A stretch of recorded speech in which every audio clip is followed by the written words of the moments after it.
Hi friends, good evening to class. నిన్న జరిగినటువంటి క్లాస్లో ఇండియన్ జియోగ్రఫీ, భారత భూగోళ శాస్త్రానికి సంబంధించిన భారత భూగోళ శాస్త్రంలో రెండవ చాప్టర్ అయినటువంటి నైసర్గిక స్వరూపాల గురించి డిస్కస్ చేయడం జరిగింది.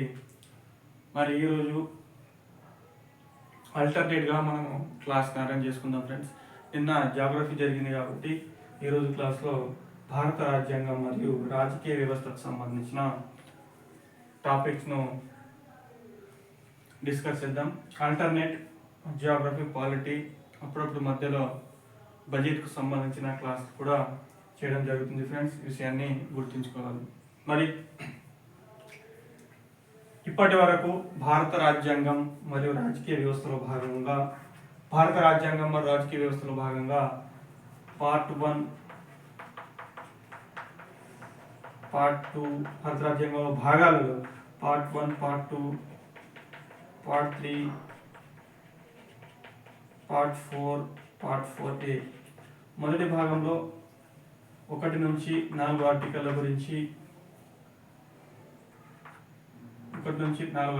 గురించి, అదేవిధంగా రెండవ భాగంలో 5 నుంచి 11 వరకు సిటిజన్షిప్ గురించి, యూనియన్ గురించి, భారతదేశం అనేది రాష్ట్రాల యూనియన్, భారతదేశంలో కొత్త రాష్ట్రాల ఏర్పాటు సంబంధించినటువంటి అంశాలు 1 నుంచి 4 వరకు నేర్చుకున్నాం. రెండవ భాగంలో పౌరసత్వం గురించి సంబంధించిన అంశాలు 5 నుంచి 11, అదేవిధంగా పౌరసత్వ చట్టము, సిటిజన్షిప్ అమెండ్మెంట్ యాక్ట్ గురించి నేర్చుకున్నాము. తర్వాత పార్ట్ 3లో 12 నుంచి 35 వరకు ప్రాథమిక హక్కులు, ఫండమెంటల్ రైట్స్ గురించి. మరి 4వ భాగంలో 36 నుంచి 51 వరకు directive principle of state policy అనే టాపిక్ని అధ్యయనం చేయడం జరిగింది. అందులో భాగంగా ఇందులోనే ఆదేశిక సూత్రాల గురించి మనం అధ్యయనం చేయడం జరిగింది. తర్వాత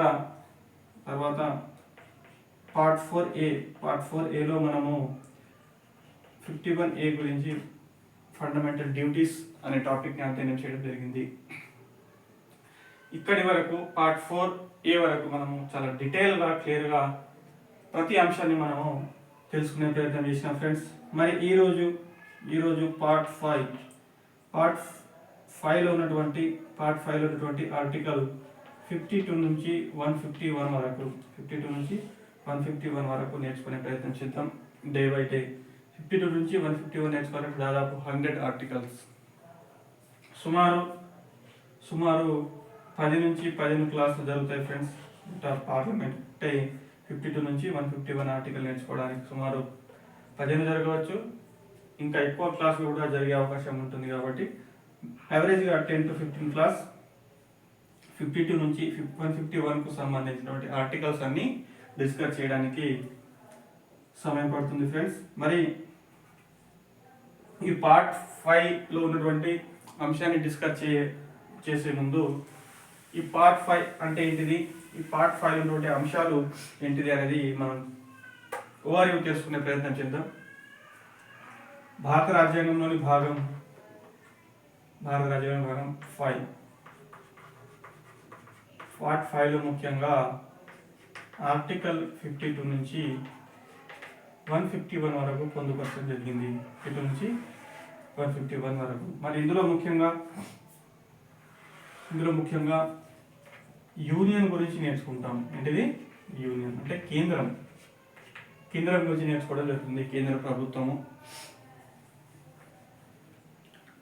రాష్ట్రపతి, ఉపరాష్ట్రపతి, సుప్రీంకోర్టుకు సంబంధించిన అనేక అంశాలు ఈ ఆర్టికల్లో భాగంగా 50 నుంచి 151 వరకు నేర్చుకోవడం జరుగుతుంది. అందులో ముఖ్యంగా చూసుకున్నట్లయితే రాష్ట్రపతి,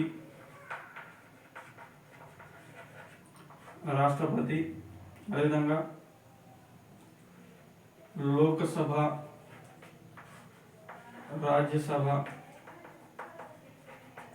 అంటే ఒక రకంగా చెప్పాలంటే పార్లమెంట్ గురించి నేర్చుకుంటాం. ఈ టాపిక్ ఏంటిది పార్లమెంట్ గురించి నేర్చుకుంటాము.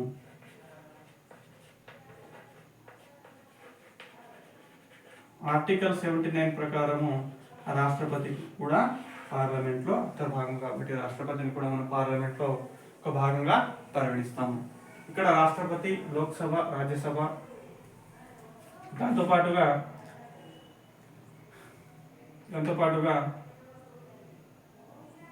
కౌన్సిల్ ఆఫ్ మినిస్టర్ గురించి, తర్వాత న్యాయశాఖ గురించి అంటే ఇందులో మనం ముఖ్యంగా పార్లమెంట్ ఏం చేస్తుంది, చట్టాలను రూపొందిస్తుంది కాబట్టి పార్లమెంట్ ఏమంటాం మనము, శాసన శాఖ అంటాము. అంటే శాసన శాఖ.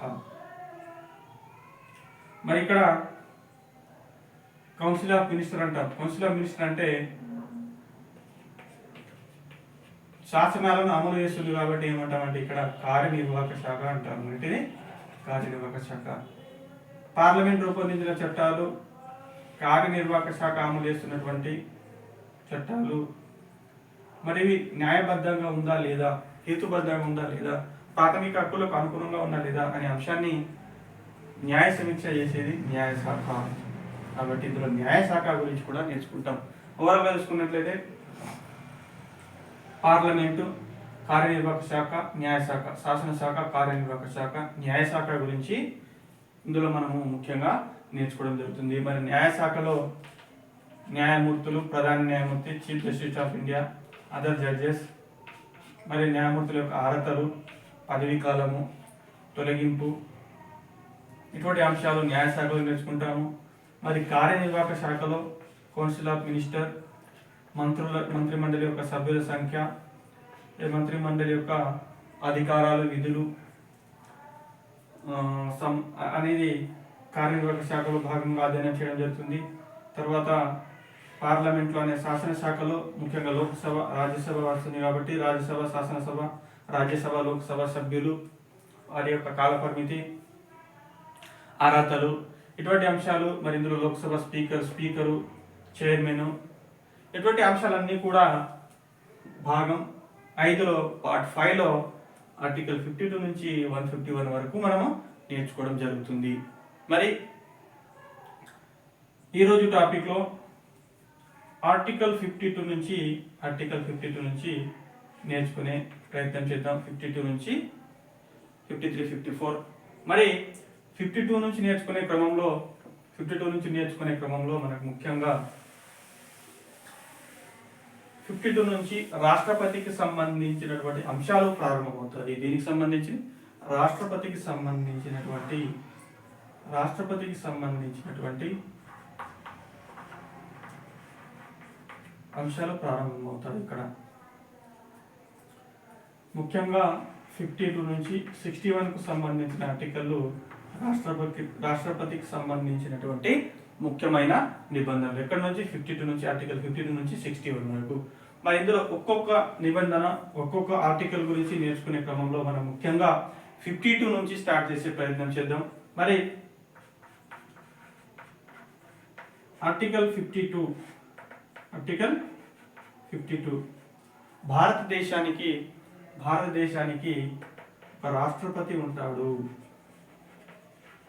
భారతదేశానికి ఒక రాష్ట్రపతి ఉంటాడు. అంటే భారతదేశానికి ఒక రాష్ట్రపతి ఉంటాడు. అండర్లైన్ చేసుకోవాలి ఫ్రెండ్స్, ఇట్స్ వెరీ ఇంపార్టెంట్. ఎగ్జామ్లో రావచ్చు. ఆర్టికల్ 52 ఈ క్రింది వారిలో సత్యం. భారతదేశానికి రాష్ట్రపతులు ఉంటారు. ఆప్షన్ ఏ, భారతదేశానికి రాష్ట్రపతులు ఉంటారు. ఆప్షన్ బి, భారతదేశానికి ఒకటి కంటే ఎక్కువ రాష్ట్రపతులు ఉంటారు. ఆప్షన్ సి, భారతదేశానికి ఒక రాష్ట్రపతి ఉంటాడు అని రావచ్చు రేపటి కాంపిటేటివ్ ఎగ్జామ్లో. మరి ఇక్కడ భారతదేశానికి రాష్ట్రపతులు ఉంటారు, రాష్ట్రపతులు ఉంటారు. భారతదేశానికి రాష్ట్రపతులు ఉంటారు. భారతదేశానికి ఒకటి కంటే ఎక్కువ రాష్ట్రపతులు ఉంటారు. భారతదేశానికి ఒక రాష్ట్రపతి ఉంటాడు. భారతదేశానికి ఒక రాష్ట్రపతి ఉంటాడు అనేది ఆర్టికల్ 52 తెలియజేస్తుంది. కాబట్టి కరెక్ట్ ఆన్సర్ ఏంటిది? భారతదేశానికి ఒక రాష్ట్రపతి ఉంటాడు అనేది కరెక్ట్ ఆన్సర్. భారతదేశానికి ఒక రాష్ట్రపతి ఉంటాడు అనేది కరెక్ట్ ఆన్సర్. మరి ఆర్టికల్ 52 తర్వాత ఆర్టికల్ 52 తర్వాత ఆర్టికల్ 53లో ముఖ్యంగా సమస్త కార్యనిర్వాహక అధికారాలు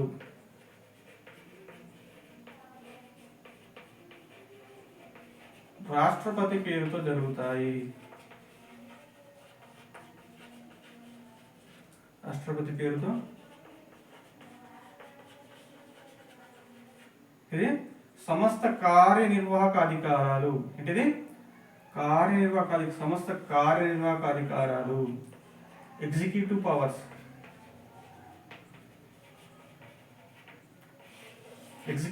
అంటే కార్యనిర్వాహక అధికారాలు రాష్ట్రపతి పేరుతో జరుగుతాయి.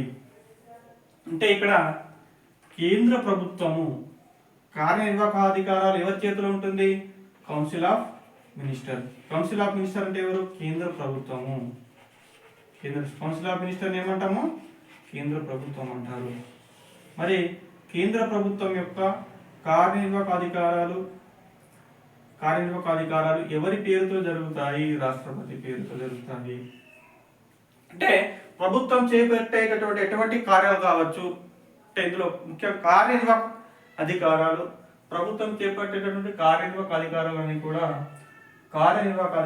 కూడా రాష్ట్రపతి పేరుతో జరుగుతాయి అనేది ఆర్టికల్ 53 ఇస్తుంది. మరి ఈ ఆర్టికల్ కిందనే రాష్ట్రపతి త్రివిధ దళాధిపతి అంటే ఇది ఆర్మీ, నేవీ, ఎయిర్ ఫోర్స్. భారతదేశంలో త్రివిధ దళాలు ఏంటిది? Army, navy, air force. Army, navy, air force కు అధిపతిగా, ఈ త్రివిధ దళాలకు అధిపతిగా ఎవరు వ్యవహరిస్తారంటే రాష్ట్రపతి వ్యవహరిస్తారు. కాబట్టి రాష్ట్రపతిని ఏమంటాం? త్రివిధ దళాధిపతి అని అంటాము. మరి రాష్ట్రపతిని రాజ్యాధినేతగా కూడా అంటాము. ఏంటిది? రాజ్యాధినేతగా అంటాము. ఎవరిని? రాష్ట్రపతిని రాజ్యాధినేతగా కూడా అనడం జరుగుతుంది. మరి రాష్ట్రపతిని కార్యనిర్వాహక అధికారిగా సమస్త కార్యనిర్వాహక అధికారాలు రాష్ట్రపతి పేరుతో జరుగుతాయి అనే అంశాన్ని మనం ముఖ్యంగా ఇక్కడ 53లో నేర్చుకుంటున్నాము. మరి ఇక్కడ సమస్త కార్యనిర్వాహక అధికారాలు రాష్ట్రపతి పేరుతో జరుగుతాయి అనేది మనం ముఖ్యంగా ఇక్కడ అర్థం చేసుకోవాలి ఫ్రెండ్స్. రాష్ట్రపతి పేరుతో జరుగుతాయి. మరి కార్యనిర్వాహక అధికారాలు కనుక చూసినట్లయితే భారతదేశంలో ఈ కార్యనిర్వాహక అధికారాలు కౌన్సిల్ ఆఫ్ మినిస్టర్ చేతిలో ఉంటుంది. కౌన్సిల్ ఆఫ్ మినిస్టర్ అంటే కేంద్ర ప్రభుత్వం చేతిలో కార్యనిర్వాహక అధికారాలు ఉంటాయి. అంటే కేంద్ర ప్రభుత్వం చేపట్టేటువంటి విధానాల యొక్క అమలు, కేంద్ర ప్రభుత్వం అమలు చేసేటటువంటి విధానాలు ఇతర దేశాలతో ఒప్పందాలు కావచ్చు, సంధులు కావచ్చు, మరి ఎటువంటి నిర్ణయాలన్నీ కూడా ఎవరి పేరుతో జరుగుతాయంటే రాష్ట్రపతి పేరుతో జరుగుతాయి. మరి రాష్ట్రపతి ఆర్టికల్ 79 ప్రకారము పార్లమెంట్లో భాగం అంటున్నాము. ఇది ఆర్టికల్ 79 ప్రకారము పార్లమెంట్లో భాగం అంటున్నాము. మరి ఇక్కడ ఆర్టికల్ 53లో రాష్ట్రపతి యొక్క సమస్త కార్యనిర్వాహక అధికారాలు రాష్ట్రపతి పేరుతో జరుగుతాయి అనే అంశాన్ని ఇక్కడ అధ్యయనం చేస్తున్నాం ఆర్టికల్ 53లో. మరి ఇక్కడ రాష్ట్రపతికి ఉన్నటువంటి కార్యనిర్వాహక అధికారాలు మనం అధ్యయనం చేసినట్లయితే ఫ్రెండ్స్, రాష్ట్రపతికి కేవలము నామమాత్రపు కార్యనిర్వాహక అధికారాలు ఉంటాయి. అంటే నామమాత్రపు కార్యనిర్వాహక అధికారాలు. మరి రాష్ట్రపతికి వాస్తవ కార్యనిర్వాహక అధికారాలు ఎందుకు లేదు? కేవలము నామమాత్రపు కార్యనిర్వాహక అధికారాలు ఉన్నాయి. మరి రాష్ట్రపతికి ఉన్నటువంటి కార్యనిర్వాహక అధికారాలు మరి స్వయంగా నిర్వహిస్తాడా రాష్ట్రపతి అంటే? లేదు ఫ్రెండ్స్.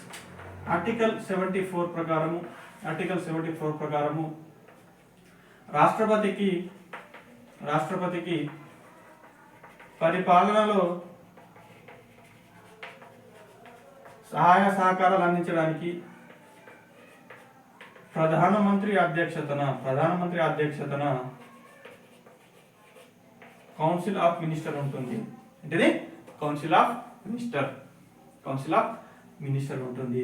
ఈ కౌన్సిల్ ఆఫ్ మినిస్టర్ యొక్క సలహా మేరకు రాష్ట్రపతి కౌన్సిల్ ఆఫ్ మినిస్టర్ సలహా మేరకు తన యొక్క కార్యనిర్వాహక అధికారాలను వినియోగించుకుంటాడు. ఎవరి సలహా మేరకు? కౌన్సిల్ ఆఫ్ మినిస్టర్ యొక్క సలహా మేరకు రాష్ట్రపతి తన యొక్క కార్యనిర్వాహక అధికారాలను నిర్వహిస్తాడు. మరి వాస్తవమైనటువంటి కార్యనిర్వాహక అధికారాలు ఎవరి చేతిలో ఉన్నాయంటే కౌన్సిల్ ఆఫ్ మినిస్టర్. మరి నామమాత్రపు కార్యనిర్వాహక అధికారాలు ఎవరి చేతిలో ఉన్నాయంటే రాష్ట్రపతి. చూపించడానికి బయట అంటే జనరల్గా మన రాజ్యాంగంలో చూపించడానికి రాష్ట్రపతికి సమస్త కార్యనిర్వాహక అధికారాలు రాష్ట్రపతి పేరుతో జరుగుతున్నాయి అనేది మనం నేర్చుకునేప్పటి వరకు. రాష్ట్రపతి పేరుతో జరుగుతాయి వాస్తవము, కానీ ఇక్కడ రాష్ట్రపతి కౌన్సిల్ ఆఫ్ మినిస్టర్ యొక్క సలహా మేరకు మాత్రమే రాష్ట్రపతి తన యొక్క కార్యనిర్వాహక అధికారాలను వినియోగించుకుంటాడు. మరి భారతదేశంలో నామమాత్రపు కార్యనిర్వాహక అధికారం అదేవిధంగా వాస్తవ కార్యనిర్వాహక అధికారం రావడానికి గల కారణం ఏంటిదంటే రాజ్యాంగం రూపకల్పన సమయంలో భారతదేశంలో ఎటువంటి పరిపాలనా విధానం అవలంబించాలి, ఎటువంటి పాలనా విధానం అనేది భారతదేశంలో అమలుపరచాలనే అంశం పైన డిస్కస్ జరుగుతుంది, వాదనలు జరుగుతున్నాయి. ఒక వర్గం ఏమో భారతదేశంలో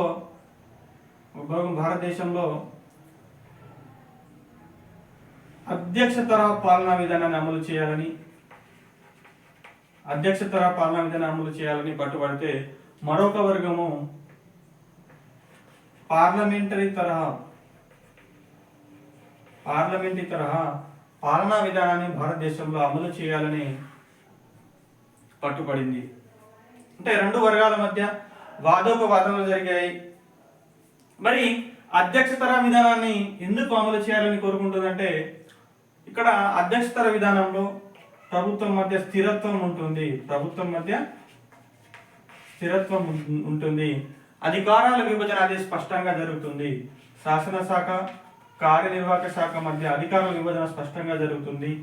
ప్రభుత్వం మధ్య స్థిరత్వం ఉంటుంది. కాబట్టి అధ్యక్షతర పాలనా విధానాన్ని అమలు చేయాలని ఒక వర్గం పట్టుబడితే మరొక వర్గము పార్లమెంటరీ తరహా పాలనా విధానాన్ని అమలు చేయాలని మరొక వర్గం పట్టుబడింది. మరి పార్లమెంటరీ తరహా పాలనా విధానానికి మద్దతు ఇవ్వడానికి గల కారణం ఏంటిదంటే భారతదేశంలో బ్రిటిష్ వారు పార్లమెంటరీ తరహా పాలనా విధానాన్ని అమలు చేశారు. మరి పార్లమెంటరీ తరహా పాలనా విధానంతో భారతీయులకు పరిచయం ఉంది. అధ్యక్ష తరహా పాలనా విధానంతో భారతీయులకు అంత పరిచయం లేదు అప్పుడు.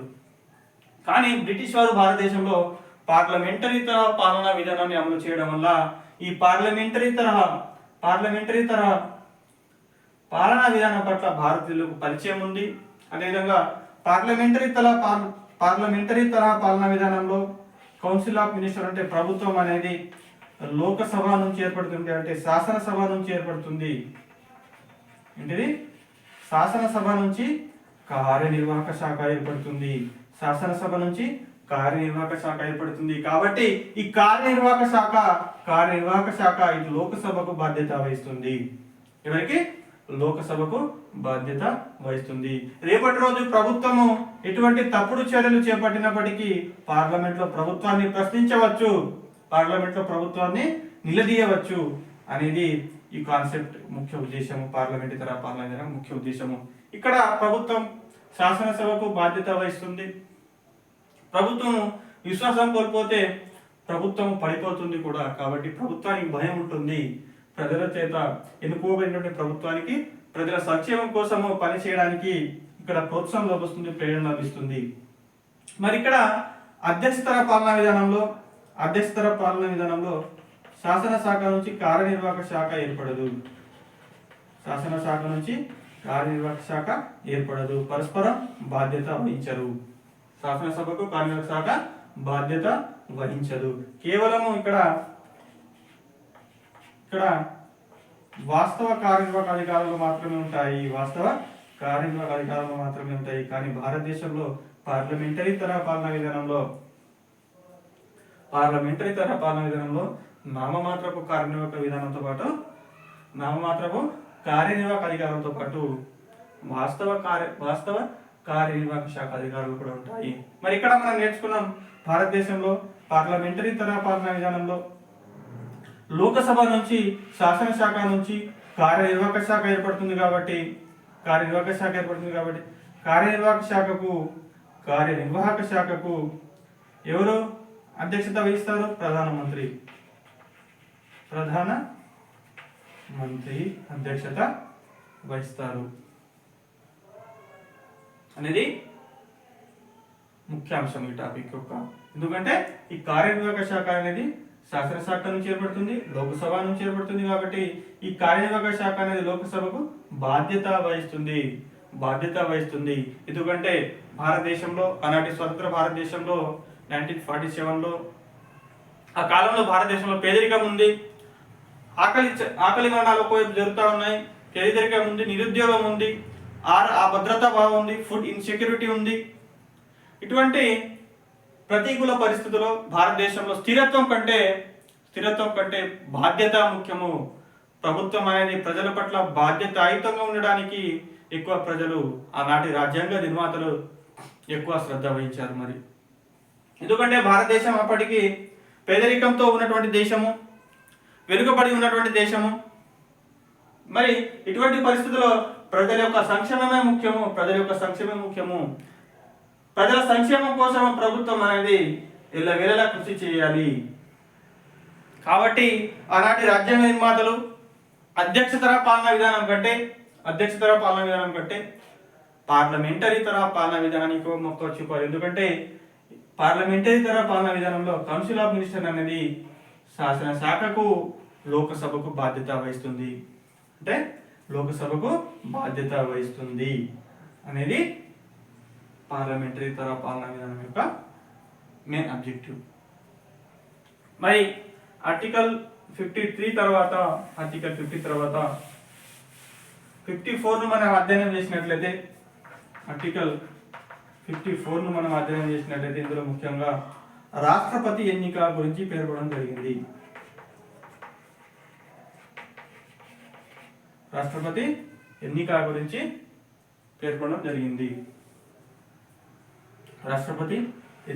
పేర్కొనడం జరిగింది. మరి రాష్ట్రపతి ఎన్నికలో ఎవరు ఉంటారు అనే విషయాన్ని మనం అధ్యయనం చేసినట్లయితే ఇందులో లోకసభకు ఎన్నుకోబడినటువంటి సభ్యులు, రాజ్యసభకు ఎన్నుకోబడినటువంటి సభ్యులు, అదేవిధంగా రాష్ట్ర విధాన సభకు ఎన్నుకోబడినటువంటి సభ్యులు, అదేవిధంగా పాండిచ్చేరి ఢిల్లీ శాసన సభకు ఎన్నుకోబడినటువంటి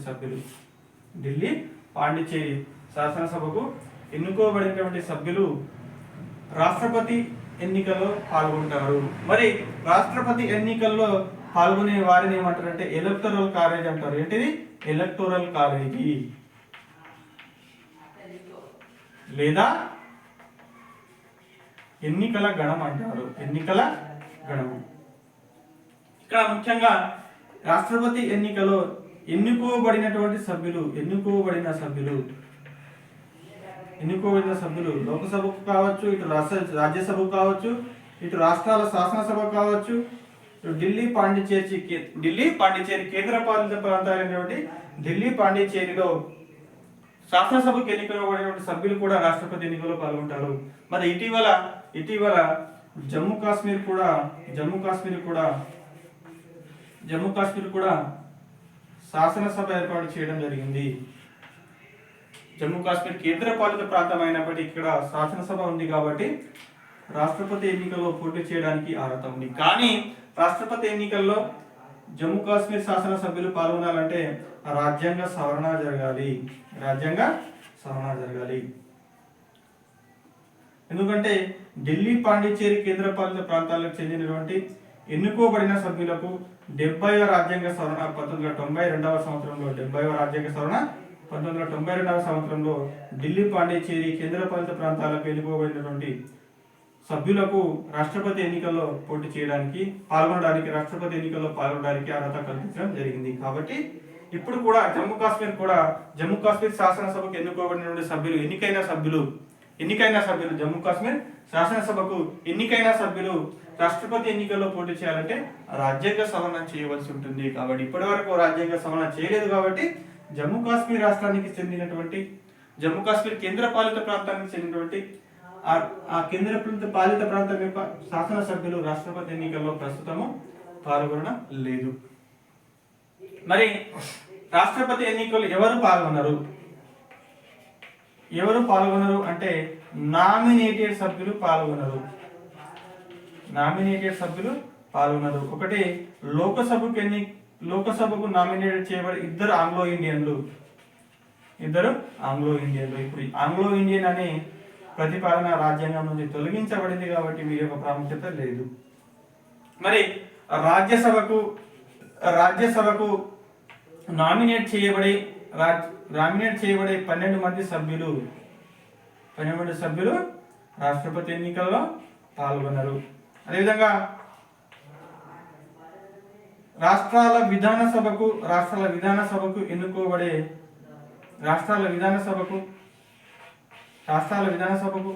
నామినేట్ చేయబడే ఇద్దరు ఆంగ్లో ఇండియన్లు కూడా రాష్ట్రపతి ఎన్నికల్లో పాల్గొన్నారు. ఆంగ్లో ఇండియన్ అనే ప్రతిపాదన భారత రాజ్యాంగం నుంచి తొలగించబడింది కాబట్టి వీరి యొక్క ప్రాముఖ్యత లేదు. తర్వాత రాష్ట్రాల విధాన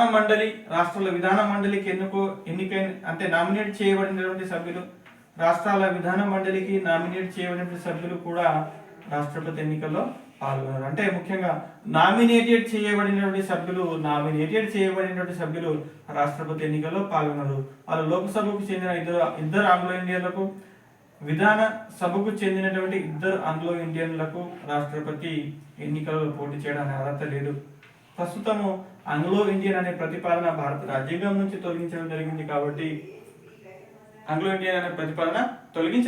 ప్రస్తుతం కాబట్టి వీరి యొక్క ప్రాముఖ్యత లేదు. అదేవిధంగా రాజ్యసభకు రాష్ట్రపతి చేత నామినేట్ చేయబడినటువంటి 12 మంది సభ్యులు కూడా రాష్ట్రపతి ఎన్నికల్లో పాల్గొన్నారు. దాంతోపాటు విధాన మండలికి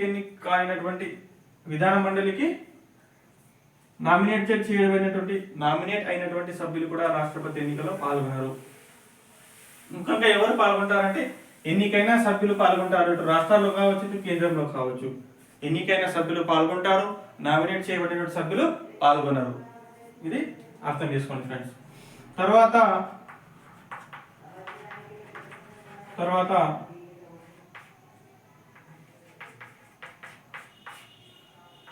ఆర్టికల్ అనేది రాష్ట్రపతి 52 గురించి నేర్చుకున్నాం. భారతదేశానికి ఒక రాష్ట్రపతి ఉంటారని.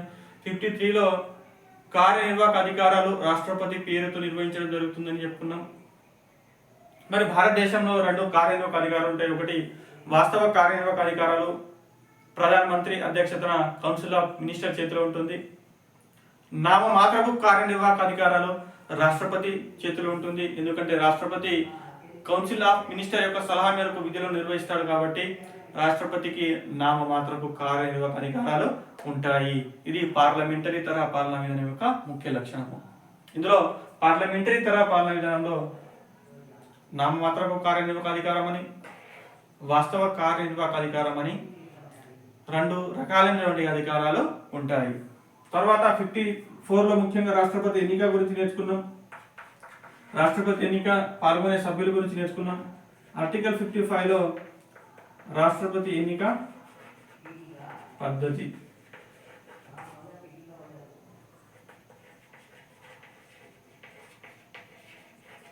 ఎన్నికల ప్రక్రియ. మరి రాష్ట్రపతి ముఖ్యంగా నైష్పత్తిక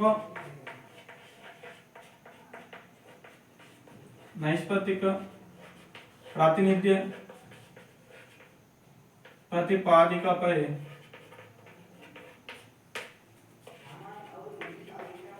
ఒక ఓటు బదిలీ చేసే పద్ధతి.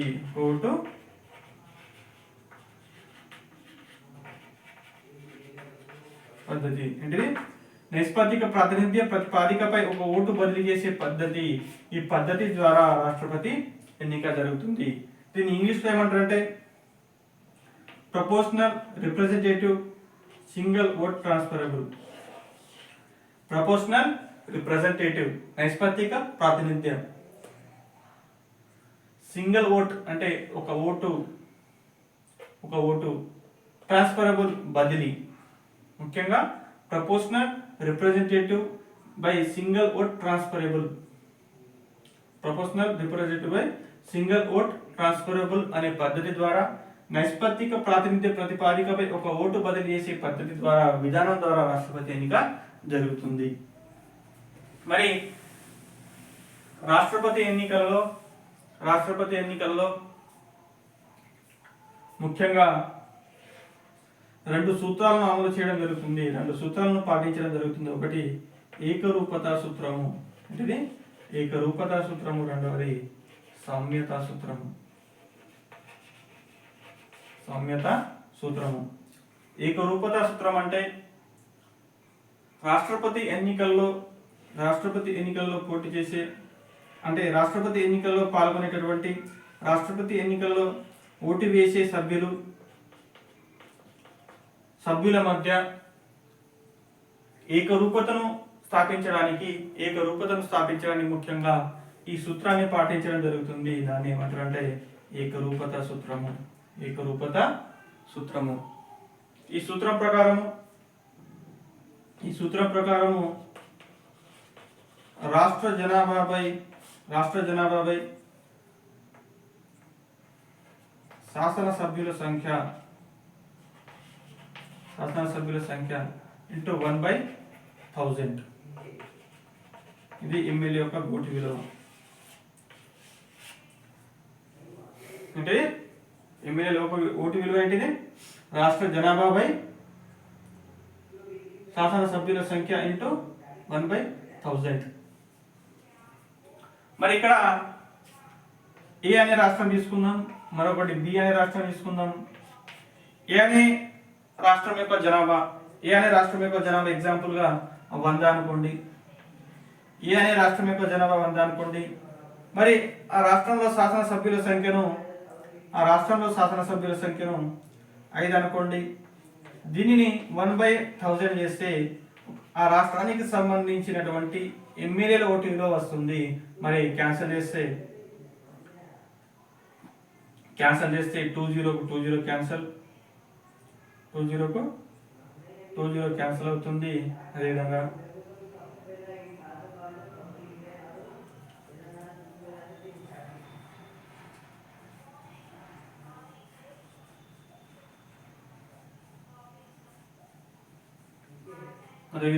ఇక్కడ 1/50 వస్తుంది, 1/50 వాల్యూ వస్తుంది.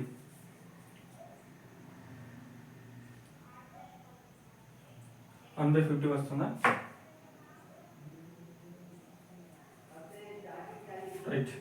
మరి రాష్ట్రం బి యొక్క విలువను ఎమ్మెల్యే ఓటు విలువను అధ్యయనం చేసినట్లయితే రాష్ట్రం యొక్క జనాభా 200. మరి ఆ రాష్ట్ర శాసనసభకు ఎన్నికైన సభ్యులు 10 అనుకుందాం. ఇంటూ 1/1000తో గుణిస్తే 20 కు 20 క్యాన్సల్. మరి 2 5 10 కాబట్టి ఇది కూడా 1/50 వస్తుంది. దీని యొక్క వాల్యూ కూడా 1/50 వస్తుంది. అంటే రాష్ట్రం ఏ మరియు రాష్ట్రం బి మధ్య, అలాగే భారతదేశం అనేక రాష్ట్రాలు ఉన్నాయి, కేంద్రపాలిత ఉన్నాయి కాబట్టి రాష్ట్రం ఏ మరియు రాష్ట్రం బి మధ్య రాష్ట్రపతి ఎన్నికల్లో పోటీ చేసే సభ్యుల యొక్క ఓటు విలువను, వారి యొక్క ఓటు విలువ మధ్య ఏకరూపతను స్థాపించడానికి, వారి యొక్క ఓటు విలువను సమానం చేయడానికి, వారి యొక్క ఓటు విలువలో యూనిఫార్మాలిటీ తీసుకురావడానికి ఈ ఏకరూపత సూత్రం అనేది స్థాపించడం జరుగుతుంది. అంటే ఈ 2 రాష్ట్రాల ఎగ్జాంపుల్ తీసుకున్నాం, ఏ అనే మరియు బి అని. ఏ అనే రాష్ట్రంలో 100 మంది జనాభా అనుకోండి. మరి ఆ రాష్ట్రంలో 5 శాసనసభ్యులు అనుకోండి. మరి ఇది దీంతో ఇంటూ 1/1000 చేస్తే 1/50 విలువ వస్తుంది. అంటే దీని పాయింట్ సంథింగ్ వాల్యూ వస్తుంది కాబట్టి 1/50 కూడా అనుకోవచ్చు. మరి ఇక్కడ బిలో కూడా బి అనే రాష్ట్రంలో కూడా చివరిగా 1/50 వాల్యూ వచ్చింది కాబట్టి ఈ రెండు రాష్ట్రాల మధ్య ప్రతి ఒక్క ఎమ్మెల్యే యొక్క ఓటు విలువ 1/50. ప్రతి ఒక్క ఎమ్మెల్యే యొక్క ఓటు విలువ 50.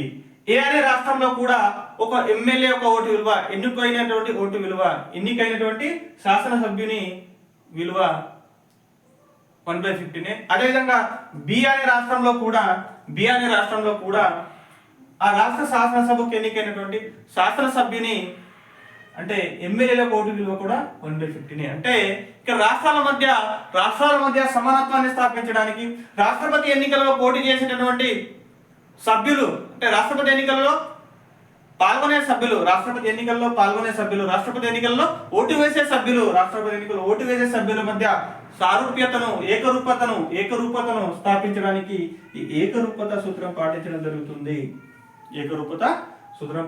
జరుగుతుంది. మరి ఇక్కడ ఎంపీల యొక్క ఓటు విలువను రాష్ట్రం యొక్క ఎమ్మెల్యేల ఓటు విలువ బై ఎంపీల సంఖ్య చేత భాగించడం జరుగుతుంది. ఇక చివరిగా 54లో రాష్ట్రపతికి సంబంధించిన 52లో రాష్ట్రపతికి సంబంధించినటువంటి అంశాలు నేర్చుకున్నాం. అందులో భారతదేశం యొక్క రాష్ట్రపతి ఉంటాడని, 53లో ముఖ్యంగా భారతదేశానికి సమస్త కార్యనిర్వాహక అధికారాలు రాష్ట్రపతిచే నిర్వహించడం జరుగుతుందని, 54లో రాష్ట్రపతి ఎన్నిక గురించి, 55లో రాష్ట్రపతి ఎన్నిక పద్ధతి గురించి, మరి 56లో ఆర్టికల్ 56లో రాష్ట్రపతి యొక్క పదవీ కాలం గురించి ఆర్టికల్ 56లో నేర్చుకోవడం జరుగుతుంది. మరి ఆర్టికల్ 56లో ముఖ్యంగా ఆర్టికల్ 56లో ముఖ్యంగా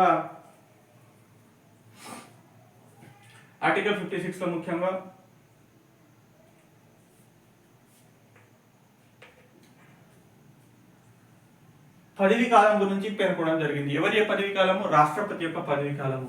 జనరల్ గా రాష్ట్రపతి యొక్క పదవీ కాలము 5 సంవత్సరాలు ఉంటుంది. ఎన్ని సంవత్సరాలు? 5 సంవత్సరాలు.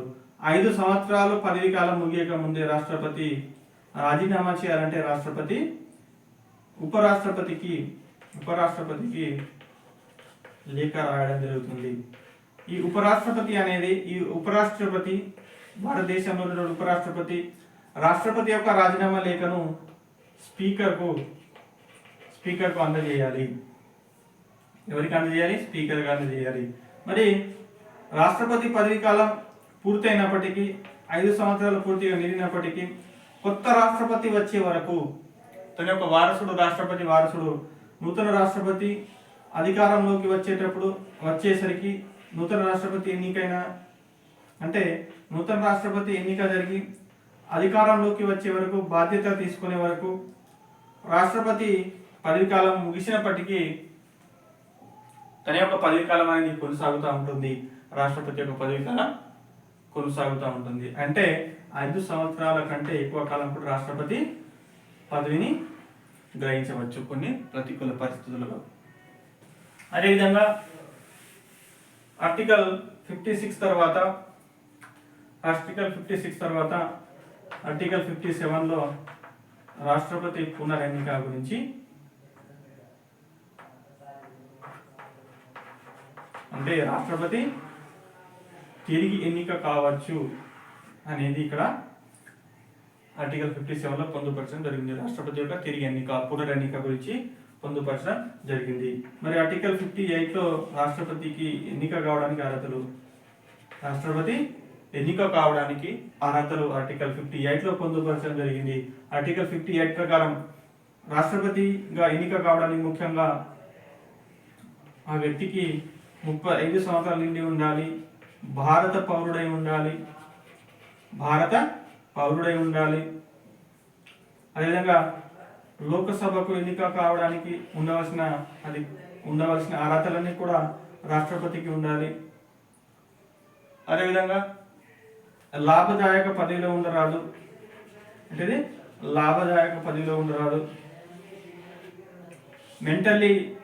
మెంటలీ మానసికంగా ఆరోగ్యకరంగా ఉండాలి. అదేవిధంగా రాష్ట్రపతికి ఎన్నిక కావడానికి, ఎన్నికలో పోటీ చేయడానికి 50 మంది సభ్యులకు మద్దతు ఇవ్వాలి, 50 మంది సభ్యులు ప్రతిపాదించాలి. అదేవిధంగా 15,000 రూపాయలు డిపాజిట్ అవసరము, అంటే ప్రతిపాదించాలి 50 మంది. రాష్ట్రపతి యొక్క నామినేషన్ పైన 50 మంది సంతకం చేయాలి. అదేవిధంగా 15,000 రూపాయలు అనేది డిపాజిట్ చేయాలి. దీని ప్రకారము 58 ప్రకారము రాష్ట్రపతికి పోటీ చేయడానికి ముఖ్యంగా భారతదేశంలో భారతీయ పౌరుడై ఉండాలి, ఆ వ్యక్తి భారతీయ పౌరుడై ఉండాలి, 35 సంవత్సరాల నుండి ఉండాలి, లోకసభ సభ్యునిగా ఎన్నిక కావడానికి కావాల్సిన అర్హతలన్నీ ఉండాలి. అదేవిధంగా లాభదాయక పదవిలో ఉండరాదు. అదేవిధంగా మానసికంగా ఆరోగ్యకరంగా ఉండాలి. మరి ఆర్టికల్ 58 తర్వాత ఆర్టికల్ 59లో ముఖ్యంగా రాష్ట్రపతి యొక్క జీతభత్యాల గురించి పేర్కొనడం జరిగింది. రాష్ట్రపతి యొక్క జీతభత్యాలు అలవెన్స్ల గురించి. మరి జాతీయ పరిస్థితుల కాలంలో, అత్యవసర పరిస్థితుల కాలంలో, ఆర్థిక సంక్షోభం కాలంలో ఎవరి జీతాలైనా తగ్గించవచ్చు, కానీ ఎవరి జీతాల కోత విధించవచ్చు, కానీ రాష్ట్రపతి యొక్క జీతభత్యాల్లో కావచ్చు, అలవెన్స్లో కావచ్చు, కానీ కోత విధించరాదు అనే అంశం గుర్తుంచుకోండి ఫ్రెండ్స్. మరి చివరిగా ఆర్టికల్ 60లో ప్రమాణ స్వీకారం గురించి పేర్కొనడం జరిగింది. రాష్ట్రపతి యొక్క ప్రమాణ స్వీకారం. రాష్ట్రపతి చీఫ్ జస్టిస్ ఆఫ్ ఇండియా, ప్రధాన న్యాయమూర్తి, సుప్రీంకోర్టు యొక్క ప్రధాన న్యాయమూర్తి ముందు ప్రమాణ స్వీకారం చేస్తాడు. ఒకవేళ చీఫ్ జస్టిస్ ఆఫ్ ఇండియా అందుబాటులో లేకుంటే సీనియర్ న్యాయమూర్తి ముందు రాష్ట్రపతి ప్రమాణ స్వీకారం చేయడం జరుగుతుంది. మరి చివరి ఆర్టికల్ రాష్ట్రపతికి సంబంధించిన అంశాలలో చివరి ఆర్టికల్ 61. ఆర్టికల్ 61లో ముఖ్యంగా మహాభియోగ తీర్మానం గురించి పేర్కొనడం జరుగుతుంది. ఏంటిది? మహాభియోగ తీర్మానము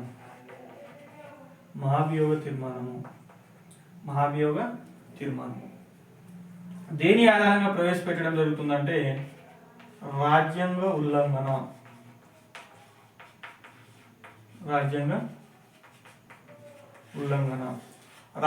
ఉల్లంఘన అనే ప్రతిపాదికన మహాభియోగ తీర్మానాన్ని, రాజ్యాంగ ఉల్లంఘన ఆధారంగా మహాభియోగ తీర్మానాన్ని లోకసభలో ప్రవేశపెట్టవచ్చు లేదా రాజ్యసభలో ప్రవేశపెట్టవచ్చు. ఇక్కడ లోకసభలో ప్రవేశపెట్టవచ్చు లేదా రాజ్యసభలో ప్రవేశపెట్టవచ్చు. మరి ఏ సభలో ప్రవేశపెడుతున్నామో ఆ సభలో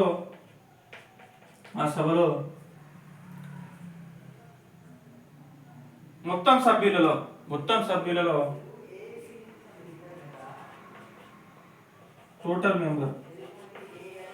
టోటల్ సభ్యులలో 2/3 వంతు మంది 2/3 మెంబర్స్ రాష్ట్రపతిపై ప్రవేశపెట్టబడినటువంటి మహాభియోగ తీర్మానం పైన ఆమోదం తెలపవలసి ఉంటుంది.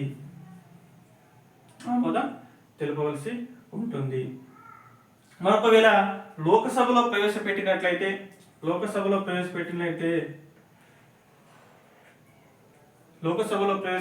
జరిగినట్లయితే జనరల్గా లోకసభలో 543 సభ్యులు ఉన్నారు. ప్రజెంట్ 543 అనుకోండి. ఈ 543లో మొత్తం సభా సభ్యులలో లోకసభలో ఉన్నటువంటి మొత్తం సభా సభ్యులలో 2/3 వంతు సభ్యులు ఆమోదం తెలిపితే, మహాభియోగ తీర్మానం పైన ఆమోదం తెలిపితే మరొక సభకు పంపడం జరుగుతుంది. ఎగ్జాంపుల్గా 543 × 2/3 అంటే 3 1 3 2 సుమారు 362 మెంబర్స్. ఎంత? 362 మెంబర్స్ రాష్ట్రపతి యొక్క మహాభియోగ తీర్మానం పైన లోకసభలో గనక ఆమోదం తెలిపినట్లయితే ముందుకు కొనసాగుతుంది, లేదా ఇక్కడే మహాభియోగ తీర్మానం రద్దు అవుతుంది. ఒకవేళ 362 ప్లస్ మెంబర్ 362 లేదా అంతకంటే ఎక్కువ మంది సభ్యులు మహాభియోగ తీర్మానం పైన ఆమోదం తెలిపినట్లయితే ఇక్కడ రెండవ సభకు మరొక సభకు ఆ విశ్వాస తీర్మానం మహాభియోగ తీర్మానం అనేది పంపడం జరుగుతుంది. ఇక్కడ కూడా రాజ్యసభ సభ్యులలో ముఖ్యంగా 245 అంటాం మనం. ఇక్కడ కూడా రాజ్యసభ సభ్యులలో రాజ్యసభలో న్యాయపరమైనటువంటి విచారణ జరిపి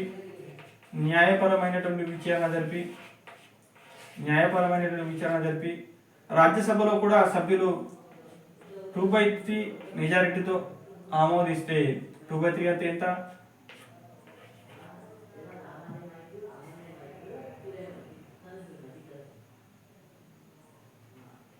సంథింగ్ అంటే ఇక్కడ 82 సంథింగ్ వస్తుంది. అంటే రాజ్యసభలో కూడా 82 ప్లస్ మెంబర్ మహాభియోగ తీర్మానం పైన ఆమోదం తెలిపితే రాష్ట్రపతి పదవి నుంచి తప్పుకోవలసి వస్తుంది. దీని ద్వారా మహాభియోగ తీర్మానం ద్వారా. ఇది ఆర్టికల్ 61 కు సంబంధించినటువంటి ముఖ్యాంశాలు. ఇప్పటి వరకు రాష్ట్రపతికి చెందినటువంటి అంశాల్లో ఆర్టికల్ 52, 53, 54, 55, 56, 57, 58, 59, 60, 61 గురించి నేర్చుకోవడం జరిగింది ఫ్రెండ్స్. దీని తర్వాత నెక్స్ట్ క్లాస్లో మనం రాష్ట్రపతికి సంబంధించినటువంటి శాసనాధికారాలు, కార్యనిర్వాహక అధికారాలు, న్యాయాధికారాలు, ఆర్థిక అధికారాలు, దౌత్య అధికారాలు, ఇతర అధికారాలు గురించి నెక్స్ట్ క్లాస్లో తెలుసుకునే ప్రయత్నం చేద్దాం ఫ్రెండ్స్. ఈ వీడియో నచ్చితే లైక్ చేయండి, షేర్ చేయండి, సబ్స్క్రైబ్ చేయండి. Thank you.